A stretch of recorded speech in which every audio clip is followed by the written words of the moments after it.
우리는 늘 공기 가운데 살아가면서도 그것을 잊을 때가 많습니다. 마찬가지로 우리 인생은 모든 것이 하나님의 주권 아래에서 움직이는 것이지만 그것을 인식하고 고백하며 사는 사람은 많지 않습니다.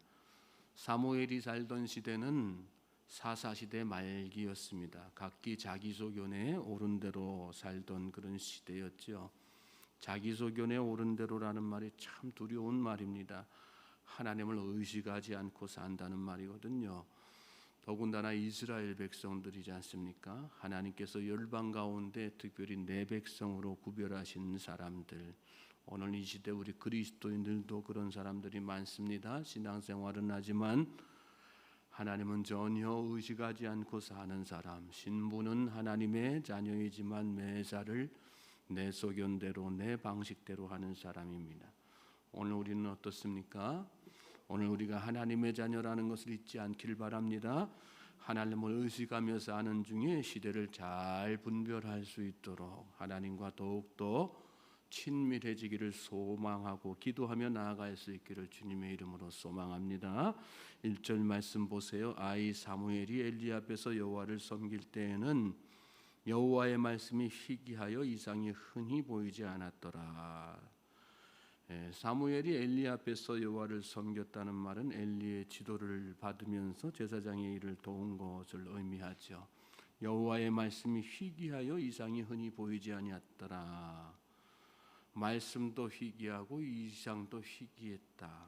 영적으로 혼탁했던 사사시대 말기에는 선지자를 통한 여호와의 말씀과 선견자에게 보여주시는 그런 신적 계시로서의 어떤 이상이 귀한 그런 시대였습니다.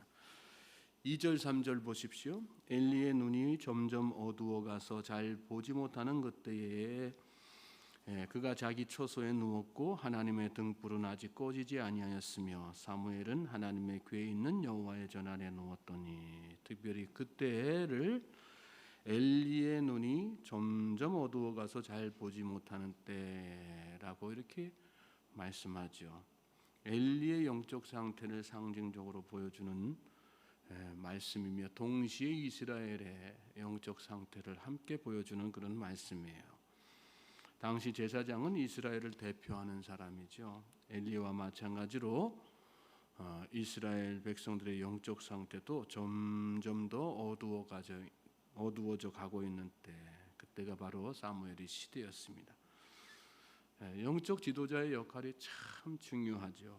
가정의 위기는 대부분 가장의 위기로부터 시작됩니다. 나라의 위기는 지도자의 위기로부터 시작되고 교회의 위기는 대부분 목회자의 위기에서 시작되죠. 시대마다 세상의 위기는 우리 그리스도인의 위기로부터 시작되었습니다. 지도자가 깨어 있어야지 됩니다. 제사장인 우리 그리스도인들이 다 깨어 있어야 될 줄로 믿습니다. 하나님의 등불이 아직 꺼지지 않았다 하는 말씀은 때가 시간상으로 밤 시간이라는 이야기예요. 또 영적인 의미로서는 암울한 그런 영적 상태에 있는 그런 시대, 그러한 때에 엘리는 어떻게 해요? 자기 처소에 누웠어요. 그러나 사무엘은 하나님의 궤가 있는 여호와의 전 안에 누워 있었습니다.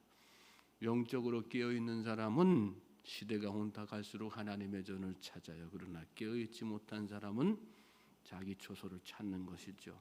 오늘 이 새벽에 주님 앞에 나온 여러분들이 그래서 귀한 것입니다. 하나님께서 여러분을 너무나도 사랑하신다는 증거예요. 믿습니까? 너희는 다 빛의 아들이요 낮의 아들이라. 우리가 밤이나 어둠에 속하지 아니하나니 그러므로 우리는 다른 이들과 같이 자지 말고 오직 깨어 정신을 차릴지라. 오늘 여러분들이 빛의 아들 낮의 아들인 것을 믿으시기 바랍니다. 하나님은 깨어있는 사람을 찾으세요. 깨어있는 사람과 일하시고요. 깨어있는 사람을 부르세요. 어둠에 속하지 않고 빛에 속한 자들이 부르심을 받는 것입니다. 깨어 기도하고 밤을 낮삼아 열심히 부르짖는 그런 사람들을 하나님께서 부르시는 거예요. 4절 5절 말씀 보세요. 여호와께서 사무엘을 부르시는지라 그가 대답하되 내가 여기 있나이다 하고 엘리에게로 달려가서 이르되 당신이 나를 부르셨기로 내가 여기 있나이다 하니 그가 이르되 나는 부르지 아니하였으니 다시 누우라 하는지라. 그가 가서 누웠더니 여호와께서 사무엘을 부르셨습니다. 어떻게 부르셨을까요? 사무엘아 사무엘아. 저 뒤에 말씀 가면 그런 내용이 나오죠. 어떤 방식으로 부르시는 거는 중요한 게 아니죠. 사실은 중요한 건 뭐예요? 사무엘이 아니라 하나님이 그를 찾으셨다는 것이고, 사무엘은 그 하나님의 음성을 들었다는 거, 그게 참 중요한 것입니다. 너는 내게 부르짖으라. 내가 내게 응답하겠고 내가 알지 못하는 크고 비밀한 일을 내게 보이리라. 오늘 기도 중에 하나님의 음성을 듣는 여러분 되시길 바랍니다. 하나님이 부르셨지만 사무엘은 처음에는 그게 하나님의 음성인지 잘 몰랐어요. 엘리가 부르는 소리로 착각하고 엘리에게로 이렇게 달려가죠. 7절 넘어가서 이렇게 보시면 사무엘이 아직 여호와를 알지 못하고 이런 말씀이 나오는데, 그때까지 아직 어린 나이였기 때문에 훈련이 안 되어서 하나님으로부터 직접적인 계시를 받는 그런 체험이 없었다는 거, 그런 뜻이죠. 아직 사무엘은 하나님의 음성을 구별할 수 있는, 들었지만 구별할 수 있는 훈련이 아직 안 되어서 엘리 제사장이 부르는 소리인 줄 알았다는 것입니다. 여러분, 신앙생활은 훈련이에요. 기도도 훈련, 말씀도 훈련. 처음부터 하나님의 음성을 듣고 그것을 구별하는 사람 별로 없습니다. 대부분 다 구별 못하고 넘어가는 거죠. 지속적인 훈련의 결과, 여러분, 기도는 하나님의 음성을 듣는 시간이에요. 듣는 훈련하는 거, 그것이 기도의 시간입니다. 우리 간구도 중요하지만요, 듣는 거 참 중요한 거예요. 하나님의 음성을 듣는 거, 그것이 응답입니다. 하나님은 우리의 기도에 반드시 응답하시죠. 문제는 듣는 훈련이 안 되어 있으면 하나님께서 응답하셔도 응답하셨다는 사실을 잘 깨닫지 못한다는 것입니다. 저는 저와 여러분이 듣는 훈련을 열심히 하실 수 있길 바랍니다. 다른 거 없어요. 반복해서 훈련하는 거예요. 엘리는 사무엘을 돌려보냈어요. 그리고 사무엘은 돌아와서 다시 자리에 놓습니다. 그 다음에 같은 일이 두 번도 반복되죠. 8절 9절 보면 여호와께서 세 번째 사무엘을 부르시는지라. 그가 일어나 엘리에게로 가서 이르되 당신이 나를 부르셨기로 내가 여기 있나이다 하니 엘리가 여호와께서 이 아이를 부르신 줄을 깨닫고 엘리가 사무엘에게 이르되 가서 누웠다가 그가 너를 부르시거든 내가 말하기를 여호와여 말씀하옵소서 주의 종이 듣겠나이다 하라 하니 이에 사무엘이 가서 자기 처소에 누우니라. 어떤 훈련해야지 되는 거예요? 여호와여 말씀하옵소서 주의 종이 듣겠나이다. 오늘 여러분 기도 중에 열심히 간구도 하세요. 그리고 하나님 어떻게 응답하실 거예요? 우리가 눈에 보이는 어떤 물리적 현상의 응답을 구하는 것이 아니라 하나님, 제가 이렇게 간구하였으니 하나님께서 저에게 반드시 응답하실 것을 믿습니다. 말씀해 주십시오. 제가 듣겠습니다. 이렇게 기도하시기 바랍니다. 그리고 앞으로도 계속해서 그런 훈련을 하십시오. 그러면 하나님이 하나님의 방법대로 하나님께서 우리의 기도에 응답하시는 그런 목소리를, 음성을 다 들려주시는 거란 말씀이죠. 듣는 자의 바른 태도가 참 중요한 거예요. 하나님 말씀해 주십시오. 주의 종이 듣겠습니다. 앞에 위에 말씀에 올라가면 사무엘이 또 그런 이야기도 하죠. 내가 여기 있나이다. 하나님의 음성이 들려졌을 때 내가 여기 있나이다. 저를 부르셨습니까? 내가 여기 있나이다. 이 사무엘에게는 이 두 가지밖에 없었어요. 음성이 들려지면 저를 부르셨습니까? 제가 여기 있습니다. 하나님의 음성이 또 들려지면 여호와여 말씀하옵소서 주의 종이 듣겠나이다. 얼마나 멋있는 신앙인의 모습이에요. 어린 나이지만 오늘 우리가 그런 신앙이 내 모습으로 나갈 수 있길 바랍니다. 말씀을 들을 때도 마찬가지고 기도할 때도 마찬가지고 주여 제가 여기 있나이다.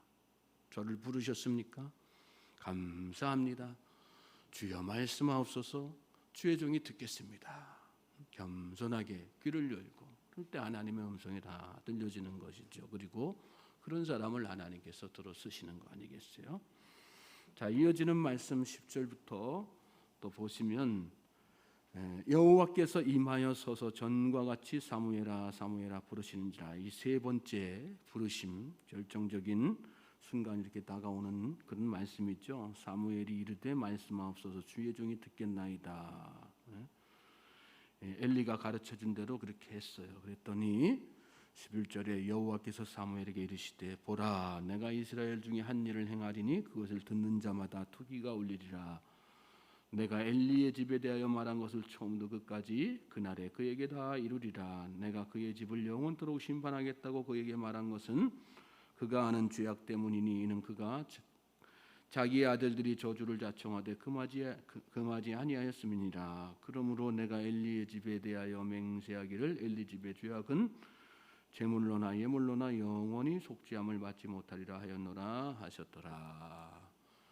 처음으로 사무엘이 하나님의 음성을 이렇게 딱 분별해서 딱 듣게 되는데 참 안타까운 것은 그 첫 번째 들은 말씀이 뭐예요? 엘리 제사장에게 저번에 말씀하신 대로 엘리 제사장의 가문을 다 폐하시겠다. 그 아들들의 죄를 다 심판하시겠다. 그런 말씀이었어요. 엘리 제사장으로부터 배워서 엘리 제사장이 시킨 대로 가서 말씀하옵소서 주의 종이 듣겠나이다. 귀를 기울였는데 그 들려진 말씀이 엘리 제사장의 이런 어떤 안타까운 소식이었다는 거. 듣는 사무엘의 마음이 어땠을까? 그 심정이 어땠을까? 하는 생각도 우리가 한번 해보게 되죠. 그럼에도 불구하고 오늘 말씀 가운데서 우리가 마지막으로 또 깨달아야 되는 건 뭐예요? 하나님 두려워해야 된다는 거예요. 하나님은 사랑의 하나님이시고 은혜의 아버지 하나님, 자비로우신 아버지 하나님 우리가 믿음으로 그렇게 늘 고백하잖아요. 그러나 그럼에도 불구하고 기회를 주었을 때 끝까지 돌이키지 아니하는 사람은 반드시 심판하시는 심판주가 되신다고 하는 거. 그래서 오늘 이 하루도 우리가 그 하나님 앞에 감사하는 마음과 경외하고 두려운 마음을 동시에 가져야 되는 것입니다. 하루하루 살면서 그 마음으로 정말 참된 믿음의 길을 갈 수 있는 우리 모든 주의 백성들 되시길 바랍니다.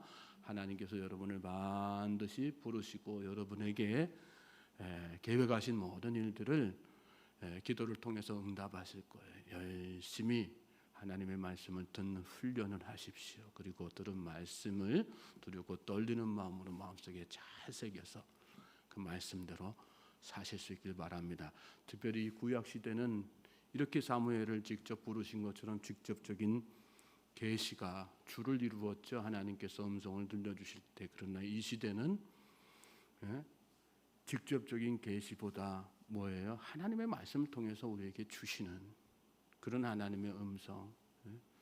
그게 얼마나 우리에게 은혜입니까? 그러니까 오늘도 말씀 붙들고 사시고 말씀을 통해서 하나님의 음성을 들으시기 바랍니다.